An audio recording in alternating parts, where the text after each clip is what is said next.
Vernon, as soon as I announced that you were coming on, had a number of Auburn people jump in with some questions and comments, most notably along the trenches, wanting to know whether you're going to be sturdy enough to match up with the powers in the SEC Western Division, both offensively and defensively. Well, one thing that the Auburn fans can be rest assured is that over the recruiting period, there was some effort to solidify some depth. As a matter of fact, there's been a position change with defensive linemen transferring over to the offensive line to solidify some depth there, because we all know that to compete, especially in the SEC West, that everything is predicated at the line of scrimmage. Obviously, Auburn struggled mightily last season along the line of scrimmage on the offensive side of the football. Returning, you have Kim Caleb, you have Mike Horton, you have Prince Wanago, who I think is probably one of the better athletes that I've ever seen as an offensive lineman, Marquel Harrell and Jack Driscoll, Jack Driscoll was actually a transfer from UMass. I actually had the opportunity to look at the film on, really pay attention to the offensive line in the Tennessee game today, because I did a little content on the Tennessee game today. And when I look at the offensive line, it's actually, they were inconsistent at best. Some plays, look like the best offensive line in the country. Other plays, just grossly missed assignments. Jarrett Stidham is running for his life. I think now that these guys have some experience under their belt, they had an incredible game against Purdue. They have an excellent coach in J.B. Grimes, who was actually the coach during those successful periods of Gus Malzahn's tenure at Auburn. And I think you will see an improvement in the offensive line this year. And I think they will be a lot more physical. I think they will understand, because Gus Malzahn is the sole play caller. Because you got to think about this too, guys. We want to throw the offensive line under the bus. But you got to think about, you had two equally opposite philosophies going on at one time. You have Chip Lindsey, who wants to do pro style, throw screens, things of that nature. And you have the tempo with Gus Malzahn. And when personnel, this is even on a job, when personnel don't particularly understand what they're being asked to do, there are going to be some confusions. Now, you did see once Gus Malzahn took back over the offense, there was a lot more solidarity. They played with a lot more confidence. You can tell that the offensive line prior to Gus Malzahn calling plays,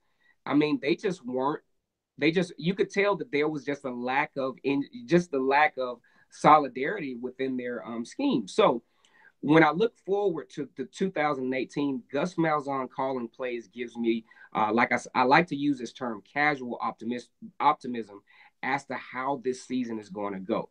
Now, when we talk about the defensive line, now that should get all the Auburn fans fired up. As a matter of fact, I want all the Auburn fans who are on this line to give a like, a share. If you're on the super chat, give a donation, because Auburn University War Eagle is in the house tonight, okay? Especially when I talk about this defense, baby.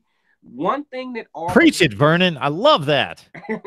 Give it to me. One thing that Auburn fans had to get excited about is when Derek Brown, I don't understand why he didn't go. But either way, I'm glad he didn't.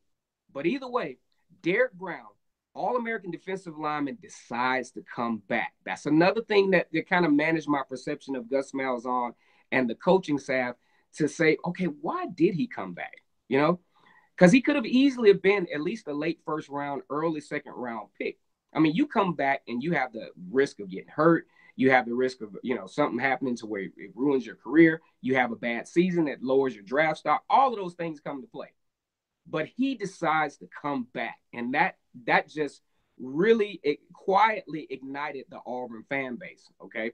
So in addition to Derek Brown coming back, Marlon Davidson decides to come back. Nick Cole is still there. You got Big Cat Bryant and all of these, T.D. Moultrie.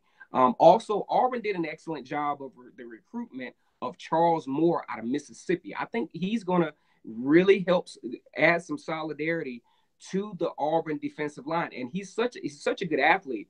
I think he has the opportunity to play that buck linebacker position, because you have to be you got to be physical, but you have to be athletic enough to cover the flat, at least the flat. They try not to stretch him out too far past the flat. But Auburn has reason to be very optimistic. Now, I will say this. If those defensive linemen, Marlon Davidson and Derek Brown, would not have come back, I will go out on the limb and say that Auburn would have had some serious problems. And I'm going to tell you why.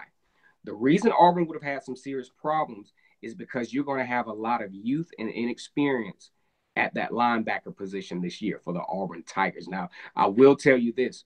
Auburn did a good job of recruitment of Owen Pappoe. I saw Owen Pappoe in the Under Armour All-Star game, and he made a play that was so incredible. Ironically, his teammate, Bo Nix, was throwing a pass out in the flat a little bit further than the flat. I'm thinking it's a cornerback that's about to make the pick six. But oh no, it was Owen Pappoe that was about to pick six Bo Nix out in the flat. That just shows his range. He has such range that he's going to add something to the Auburn linebacker core that they haven't had in such a long time, is elite athleticism.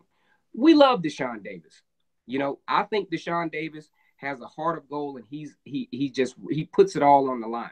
But let's just face it, when it comes to making those elite plays, kind of like that play LSU, when LSU scored that long touchdown, Deshaun Davis was right there in position, but he didn't have the athleticism to make the play.